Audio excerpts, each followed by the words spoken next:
Payback times.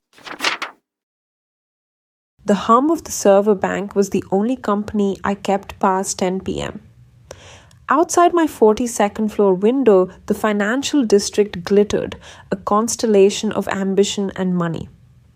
My own ambition was buried in due diligence for the Gable-Morris merger, a tricky beast hinging on a fiduciary duty clause from a 1998 case.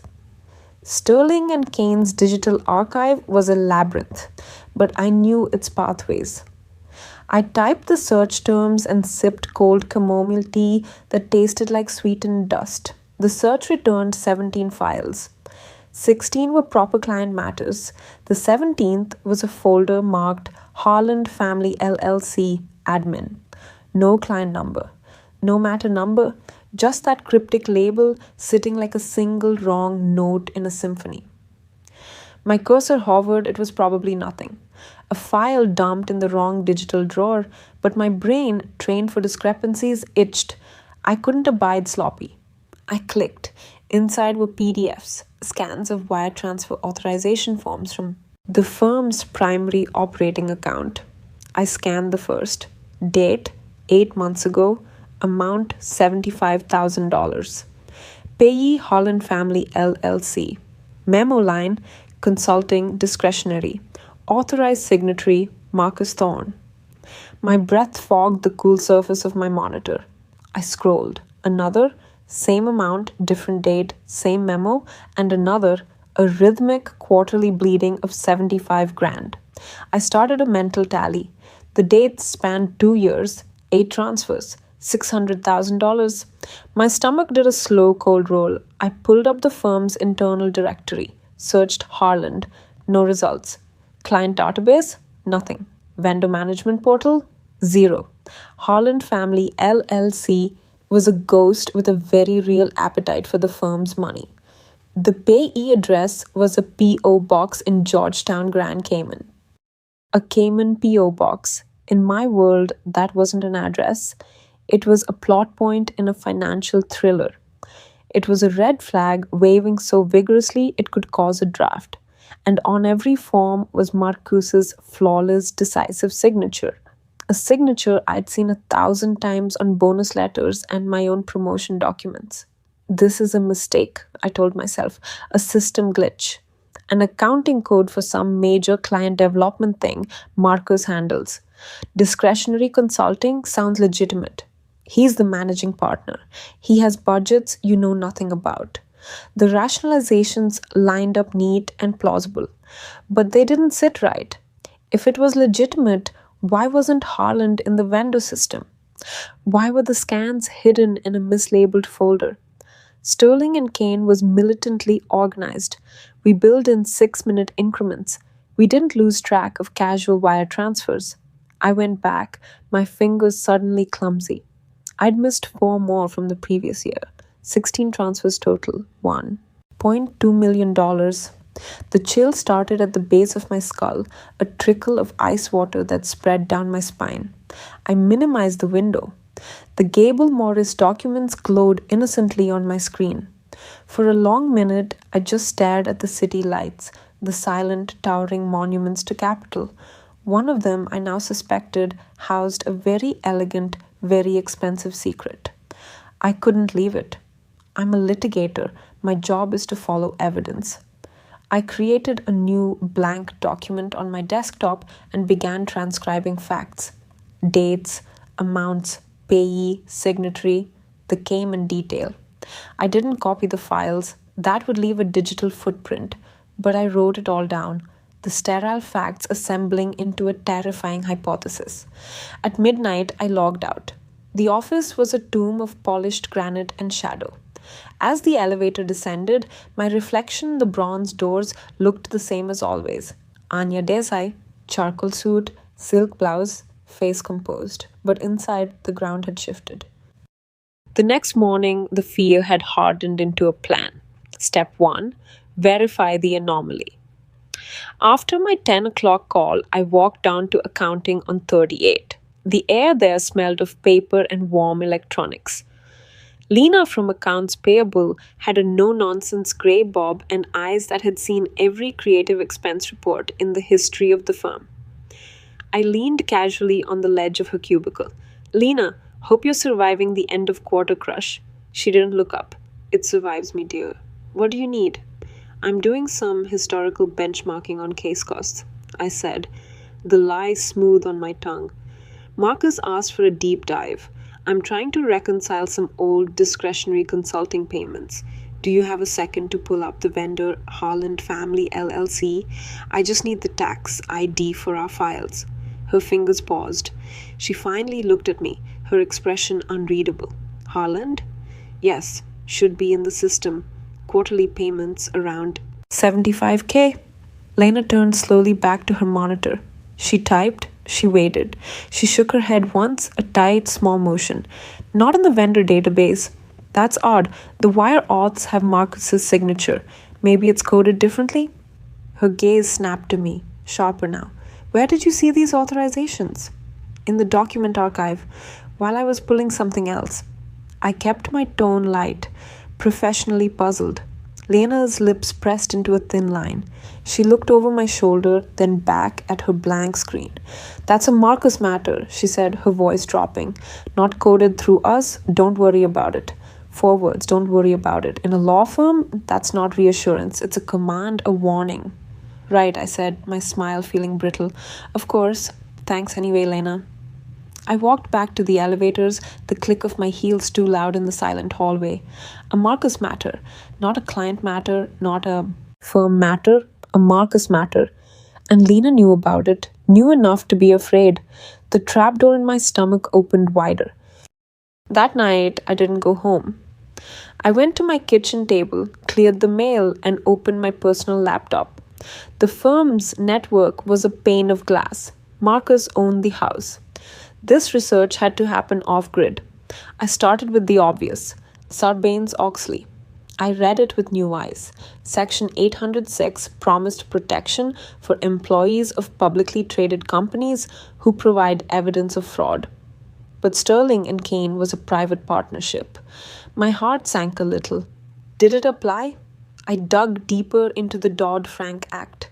My reading lamp cast a pool of yellow light, the only illumination in the dark apartment. The words began to blur, then sharpen with terrifying clarity. Dodd-Frank extended protections. It covered employees of private subsidiaries of public companies, and it created the SEC whistleblower program. The program provided for anonymous reporting and promised awards for information leading to sanctions over $1 million. 1.2 million. My pen flew across a legal pad. Protected activity. That was the key phrase. I scribbled definitions. Providing information to a supervisor, participating in an investigation, refusing to participate in illegal activity. The activity had to be based on a reasonable belief of a violation of securities law, wire fraud, mail fraud, books and records violations, a slush fund disguised as consulting fees siphoned to a Cayman shell company. Would that constitute a books and records violation? Almost certainly. A fraud on the firm's partners? Definitely. Then came the retaliation section. My hand slowed. Illegal retaliation wasn't just firing. It was demotion, suspension, harassment, intimidation, or any action that would dissuade a reasonable person from reporting. I thought of Marcuse's possible moves. A bad review, taking me off the Gable Morris deal, isolating me from key clients, the subtle, career-stifling tactics that were hard to prove but devastatingly effective. The critical distinction hit me like a physical blow.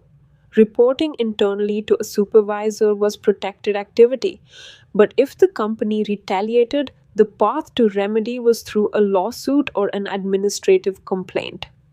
The protection wasn't a shield, it was a right to sue after you'd been hit. And the burden of proof on me. I'd have to prove my protected activity was a contributing factor to the retaliation. I sat back, my neck aching. The silence of my apartment was oppressive. Outside, a siren wailed. I was a commercial litigator. I knew how expensive, how bruising, how public a lawsuit could be. Even if I won, my career at any major firm would be over. The legal community was a small town. No one hired a litigator who'd litigated against her own firm, but not acting felt like a betrayal of every principle that had brought me here. The law was a structure meant to ensure fairness. Fiduciary duty was the bedrock of trust. And Marcus, my mentor, the man who told me last year that my integrity was my greatest asset, was apparently shoveling that trust into a Caymanian post office box. I closed the laptop. The notepad was a chaos of arrows and question marks. I had the facts. I understood the protections, fragile as they were. I was in the precarious position of knowing enough to be dangerous, and now, thanks to my query to Lana, of being known to know. The summons came at 9:15 the next morning. Marcus's assistant, Evelyn, called. Anya, Marcus would like to see you in his office. Now if you're free. He was never this formal. It was always pop by when you have a sec. I smoothed my jacket. My heart was a frantic bird in a cage of ribs. Show nothing. Know nothing. I rehearsed the mantra as I walked the corridor to the corner office. The wall was all glass, showcasing Marcuse's dominion over the skyline. He was standing by the small sitting area, holding 2 cups of coffee. Anya, come in. Black, no sugar, right? Yes, thank you. I took the porcelain cup. It was warm, almost too hot. Have a seat. He gestured to a low leather chair and sat opposite me, crossing his legs.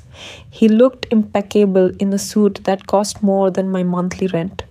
But his eyes, usually crinkled with strategic warmth, were cool and assessing. How's Gable Morris coming? He asked. Good. The fiduciary angle is solid. I'm drafting the opinion letter now. Excellent. That's the kind of focused, billable work we need from our rising stars. He took a sip, which is why I wanted to chat. Evelyn mentioned you were in the archives quite late the other night. The coffee threatened to scald my tongue. I held it steady. The 98 precedent for Gable Morris, it was buried deep. Ah, he nodded slowly. Diligent as ever. You know, the archive system can be tricky. Lots of old files, things that are closed, administrivia. It's easy to go down a rabbit hole. He leaned forward slightly, his voice dropping into a confidential register. I actually got a curious call from Lena in accounting. Said you were asking about some old vendor codes, something about Harland? The air in the room felt thin. I forced a small, confused frown. Oh, that, it was nothing. I saw a stray file name while searching, got curious. She cleared it up. Did she? Marcus's smile didn't reach his eyes. Good, because those old admin files, Anya, they're often mislabeled. Legacy matters from before my time. Complex client trust structures that look odd out of context. He set his cup down with a soft click. The firm invests in a lot of strategic relationships, discretionary funds. It's not always transparent for good reason.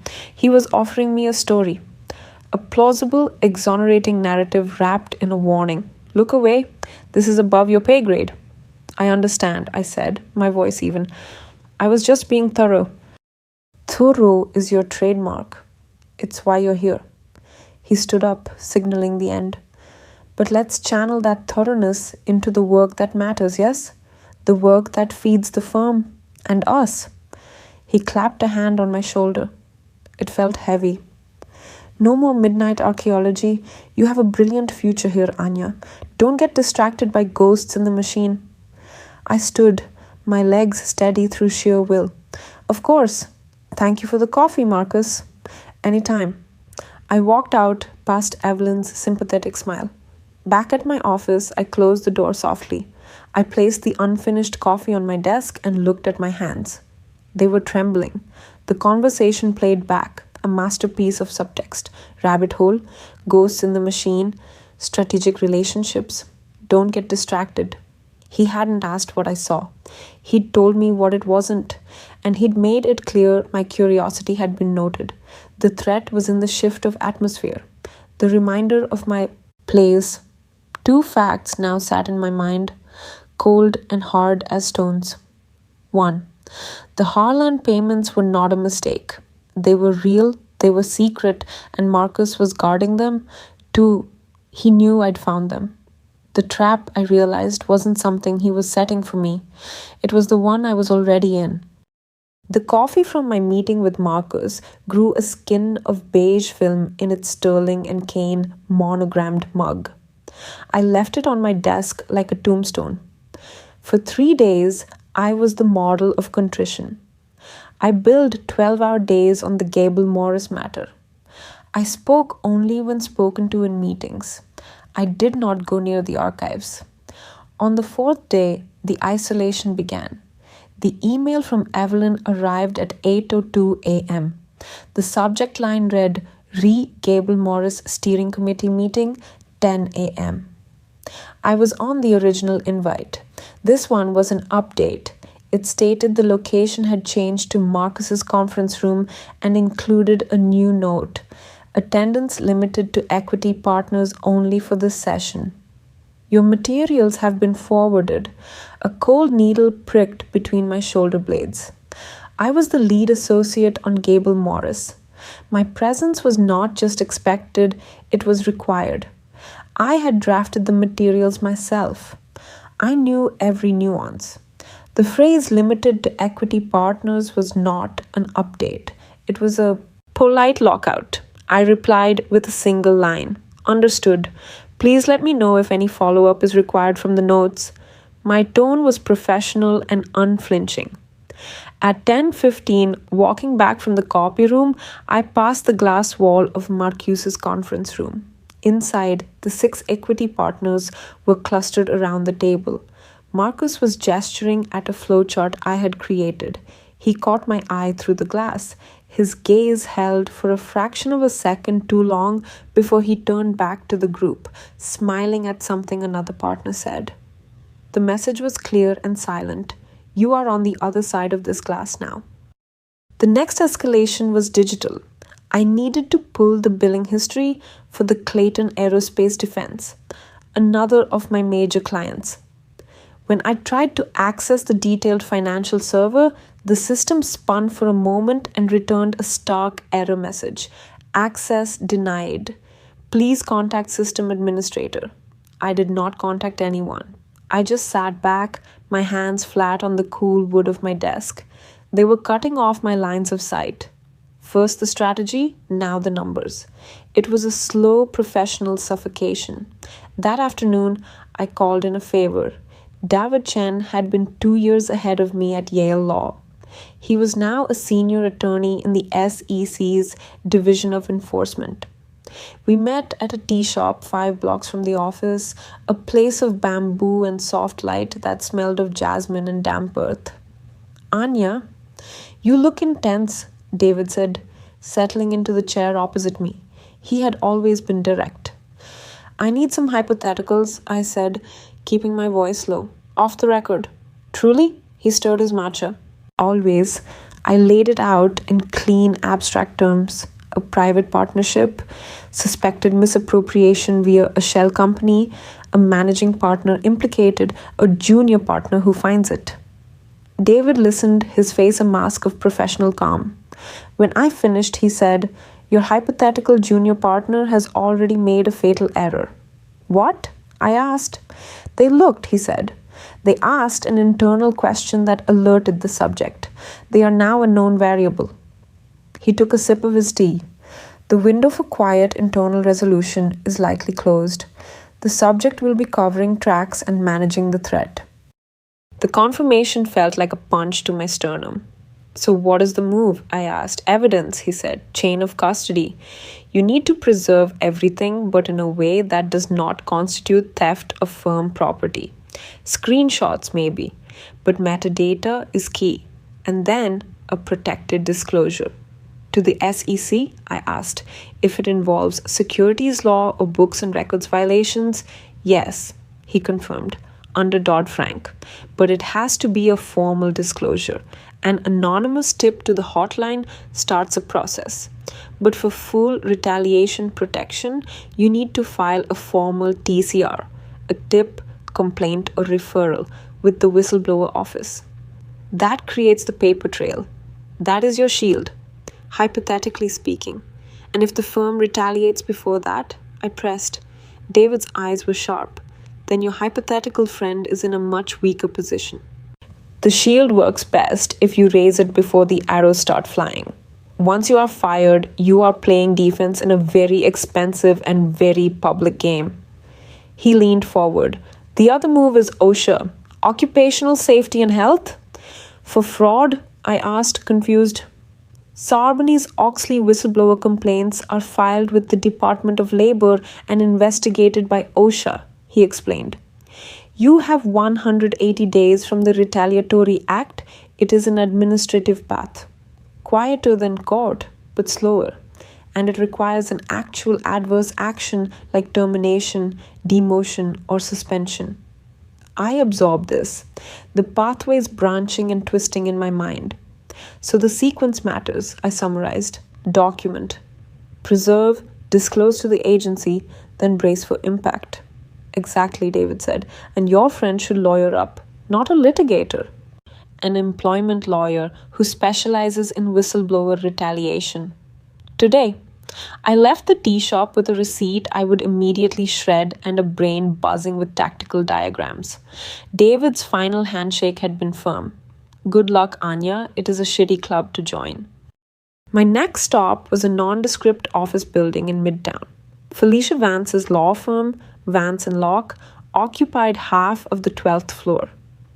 Her specialization was listed discreetly on the website, workplace rights and retaliation. Felicia was in her 50s with a brisk demeanor and eyes that missed nothing. Her office was a monument to order. You are the commercial litigator from Sterling Caine, she said, after I had given her the unvarnished truth and shown her my handwritten notes from the Harlan discovery. You know the law, so I will tell you what you do not know, the practice of it in this arena. For an hour, she schooled me. It was the educational montage made real, stripped of theory and grounded in grim procedure. First, she said, tapping a pen on a pristine legal pad, your personal log, it starts now, every interaction, date, time, location, witnesses, verbatim quotes if possible. Not on your work computer, not on your phone if it is company issued. A physical notebook or a cloud account he cannot access. It is contemporaneous evidence. It has weight. I was already doing this, but her validation was a profound relief. Second, preserve what you can without breaking the law. You access those files in the normal course of your work? Yes, I said. Searching for a precedent. Good. That is your access rationale. Taking screenshots or photos with a personal device on firm premises is a gray area, but given the criminal nature of what you have found, a court is likely to be sympathetic. Still, we proceed carefully. We document the existence of the evidence more than the evidence itself right now. Third, internal reporting. You have already made an inquiry. That is protected activity. But we need to formalize it to create a clear record. You will send an email to Human Resources copying your personal account. A simple and professional note. Following up on my conversation with Lena in accounting regarding the Harlan Family LLC payments, which are not reflected in the vendor system. For compliance purposes, I wanted to ensure these payments are properly documented. You do not accuse. You ask a question, you create a paper trail that shows you raised a compliance flag. And when they ignore it or side with Marcus, I asked, then you have proof you reported internally in good faith and that the firm failed to act, she said. That is crucial for any later Department of Labor or SEC complaint. She steepled her fingers, which brings us to 4, the government complaint. The moment you suffer an adverse action and being frozen out of key meetings may qualify, but termination is the clearest, you file with OSHA. We will draft the complaint together. It will be confidential, Marcus will not know the details, but the firm will be notified an investigation has been opened. And if they fire me after that, then it is a prima facie case of retaliation, she said. The burden shifts to them to prove they had a legitimate and non retaliatory reason. Given your stellar record, that will be very hard for them. She gave me a thin and razor sharp smile. But Anya, let us be clear. This is a scorched earth strategy. Even if you win, your career at a firm like Sterling is over. You need to be financially and psychologically prepared for that. I nodded. I had known that in my gut since the night at my kitchen table. I am preparing, I said. Good, she replied. Update your resume quietly, not on firm time. Save every penny. Have 6 months of living expenses saved. This is a siege. I left Felicia's office with a retainer agreement and a checklist that felt both empowering and terrifying. I was no longer just a woman who had found a secret.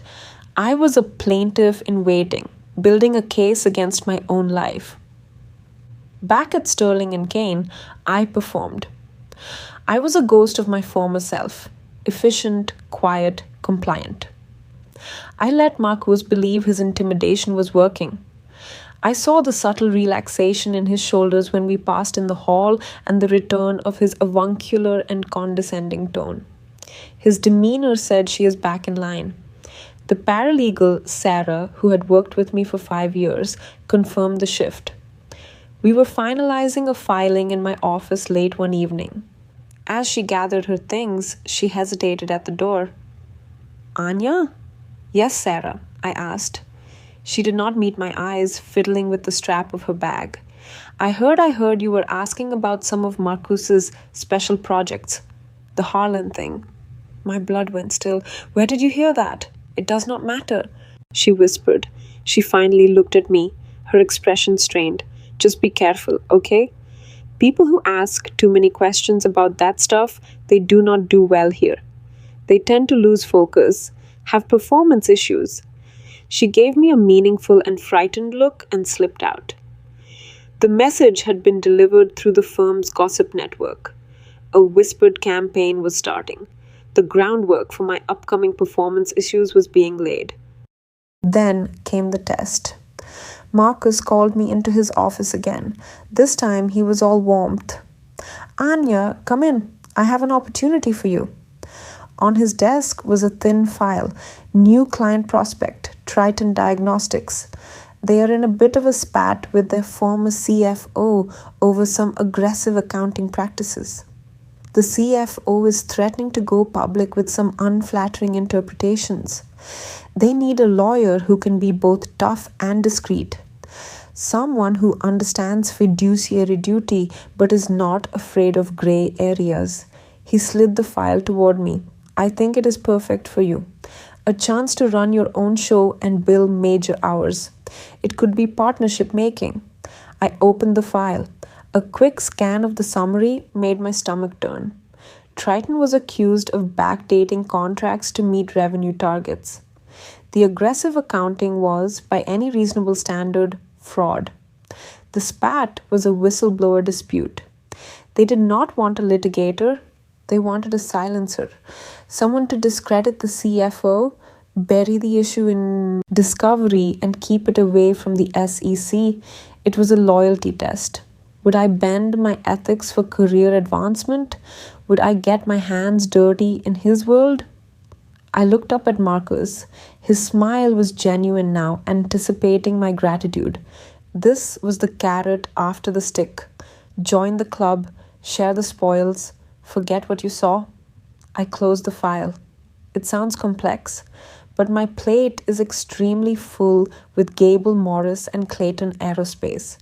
I am not sure I could give Triton the attention it deserves right now. Perhaps another partner? The smile did not falter, but it froze solid.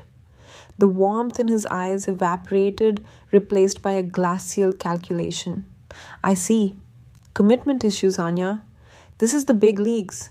You have to be willing to step up to the plate when called.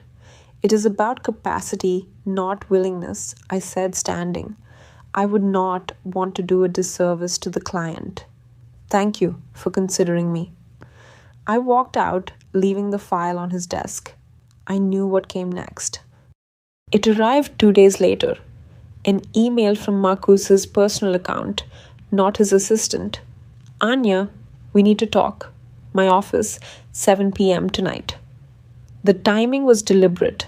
After hours with no witnesses, I spent the afternoon ensuring my preparations were complete. The encrypted files were saved in 3 separate and secure locations. The log of retaliatory acts was meticulous. The draft email to Human Resources was written and saved in my personal account. The outline of my OSHA and SEC complaints, vetted by Felicia, was ready. My personal phone was charged. I had researched the state's recording laws. It was a one-party consent state. My voice memo app was a thumb's reach away in my jacket pocket. At 6:58 p.m., I stood outside his office. The floor was silent, the cleaning crew's distant hum the only sound. I took a deep breath, tapped my phone screen to start recording, and slid it into my blazer pocket with the microphone facing up. Come in, Anya. Marcus was standing by the window, the city's twilight glow outlining him. He did not turn around. Close the door. I did. The click of the latch was loud in the quiet room. I have been disappointed, he began, still looking at the skyline. The Gable Morris work has been adequate but not inspired. Your reluctance on the Triton matter showed a surprising lack of strategic vision. And now I am hearing concerns from accounting about your continued preoccupation with closed files. He finally turned. His face was in shadow, but his voice was etched with cold finality. This firm is built on trust, on discretion, on everyone rowing in the same direction. I brought you here, Anya. I saw your potential, but potential is worthless without alignment. Here it comes, I thought. My heart hammered against my ribs, but my mind was preternaturally calm, observing and recording every detail. We are making some structural changes, he said, walking slowly to his desk. He did not sit. He loomed, streamlining. Your role, unfortunately, is being made redundant. We will be dissolving your practice group. Redundancy, a clean and clinical and impersonal word for execution. I have a separation agreement for you. He placed a document on the desk. It was thick. It is generous. A year's salary, full vesting of your deferred compensation, a neutral reference, in exchange for a full release of all claims against the firm and its partners and a non-disclosure agreement covering all firm business. He was buying my silence for a price that would seem huge to anyone who did not know about the $2 million already missing. I did not touch the agreement. My practice group is just me and 2 junior associates. We are over 90% utilized. How is that redundant? His jaw tightened. The decision is made. This is the graceful exit, Anya. Sign it, take the money, and start fresh somewhere that better suits your particular sensitivities. The threat was naked now. Sign or we will destroy you. I looked from the agreement to his face. The mentor was gone. In his place was a businessman protecting his asset. I thought of the Harland LLC post office box, the quarterly bleed of cash, the sheer arrogance of it. I will need to have my lawyer review it, I said, my voice remarkably steady. A flash of irritation crossed his face. That is your prerogative. You have 72 hours. After that, the offer is withdrawn, and the firm will pursue a different path regarding your employment. He leaned forward, his hands flat on the desk. Do not be a martyr, Anya. No one will thank you. The partners will circle the wagons. The legal community will see a problematic associate who could not cut it. Take the money, walk away. He was right about everything except the outcome. I felt a surge of cold fury so intense it was almost peaceful.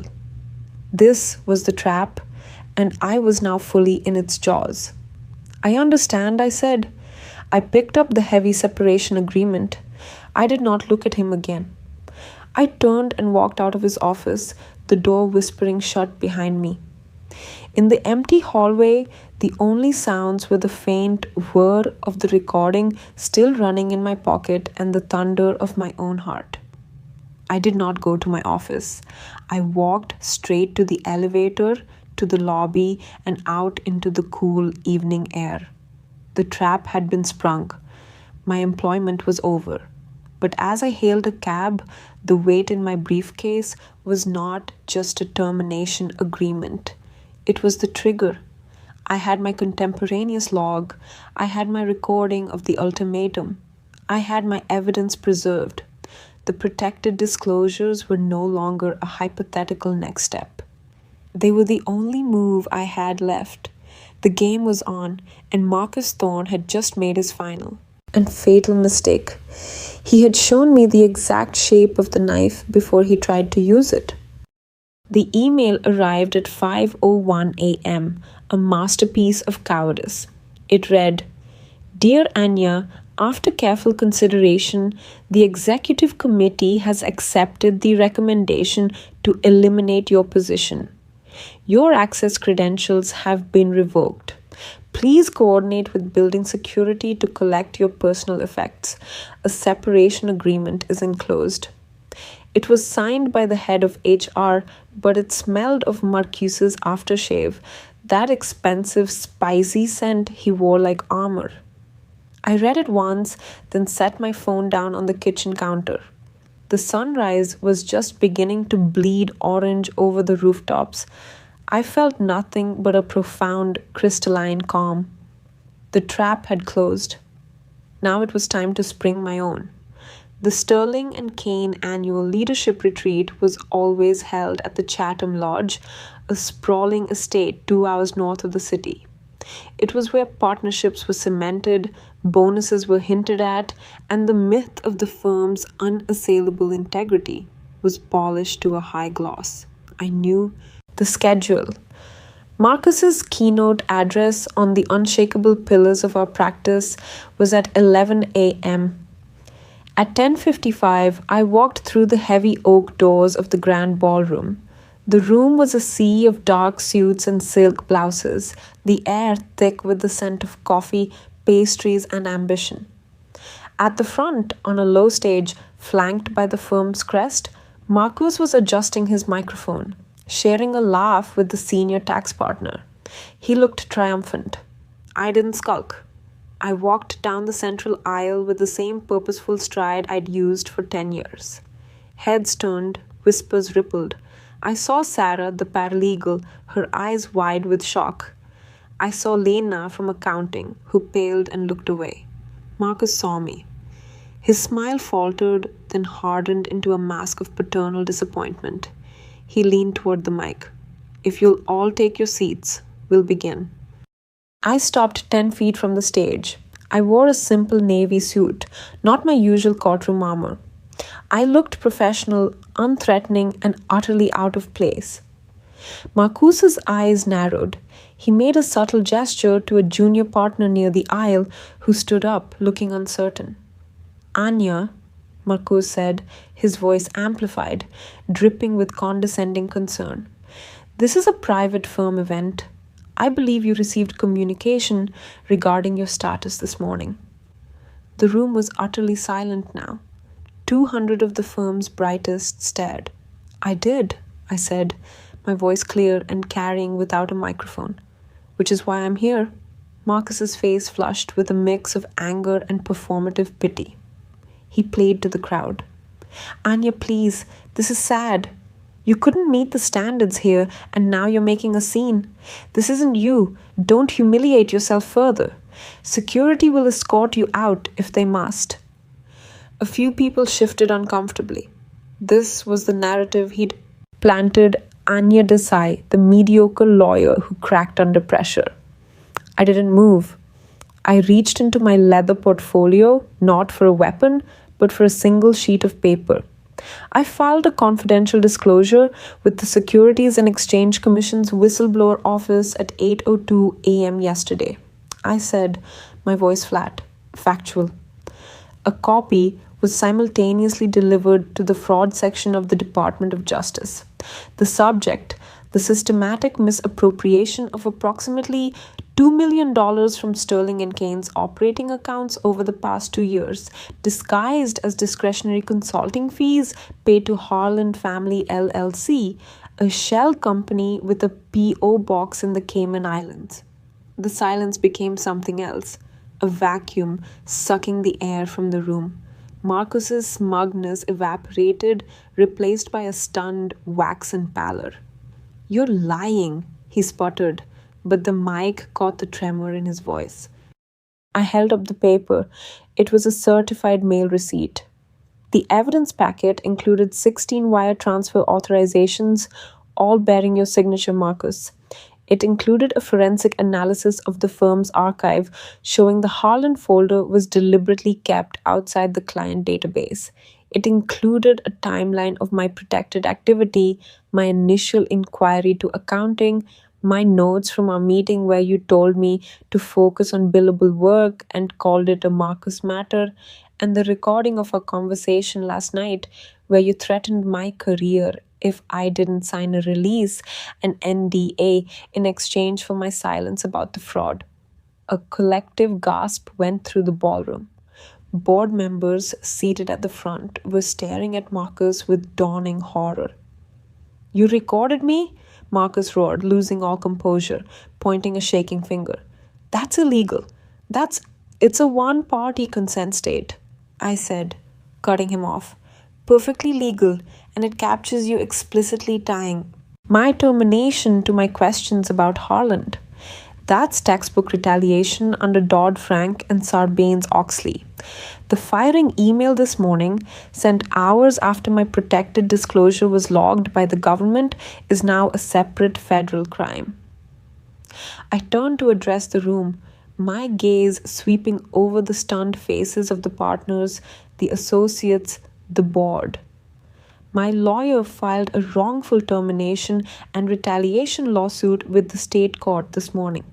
The complaint and all supporting evidence have been served on the firm's registered agent as of 30 minutes ago. I looked back at Marcus, who seemed to be shrinking into his perfectly tailored suit. "The evidence isn't with me, Marcus. It's already in government hands. You're not dealing with a disgruntled employee. You're dealing with a whistleblower. And the playbook you're used to? It doesn't apply anymore." At that moment, as if on cue, the ballroom's side door opened. A uniformed process server, looking bored, scanned the room and walked straight down the side aisle toward the stage.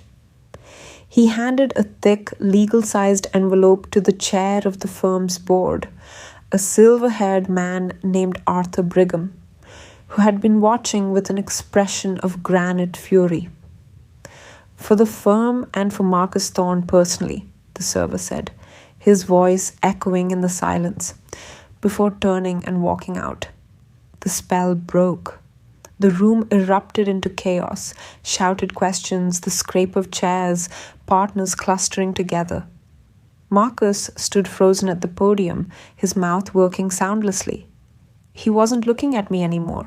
He was looking at Arthur Brigham, who was slowly, deliberately opening the envelope. I didn't stay for the rest. I had said what I came to say. I turned and walked back up the aisle. This time, no one tried to stop me. The crowd parted for me like I was carrying something contagious. In a way, I was. I was carrying the truth, and it was the only thing in the room with any real power. The settlement was swift and quiet. The firm had no appetite for a public battle that would air its dirty laundry and invite further regulatory scrutiny. My lawsuit, backed by the filed SEC complaint and my mountain of documented evidence, the contemporaneous log, the encrypted file copies with the unassailable metadata, the dated notes, the recording, was a bomb they couldn't defuse. They paid a sum significantly larger than the generous year's salary Marcus had offered, one that accounted for reputational damage, emotional distress, and the clear-cut retaliation. It also included a non-disparagement clause that bound them, not me. Marcus was forced to resign to pursue other opportunities before the board could fire him.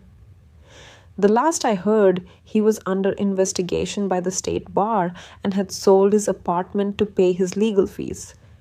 I took the summer off. I traveled, I slept. I didn't open a single legal textbook. In the fall, an offer arrived. It wasn't from a gleaming skyscraper. It was from Hartwell and Griggs, a boutique firm of 15 lawyers known for taking on securities fraud and complex fiduciary cases. They had a practice representing whistleblowers. They wanted me to build it. My office is on the 8th floor of a renovated brick building in the historic district. The view is of tree-lined streets and brownstones, not a canyon of glass and steel. The sunlight in the afternoon is warmer, softer. On my desk, next to a thriving peace lily, is a simple black frame. Inside is not a diploma, but a printed copy of Section 806 of the Sarbanes-Oxley Act, the whistleblower protection provision. A client gave it to me after we settled his case against a pharmaceutical giant that was falsifying trial data. He'd called it his Bill of Rights. I look at it now, a year to the day after I walked into the Chatham Ballroom. The phone on my desk rings, the line that connects to my direct practice. I pick it up. The sunlight catches the edge of the frame, making the glass gleam. Anya Desai speaking, I say. Tell me what you found.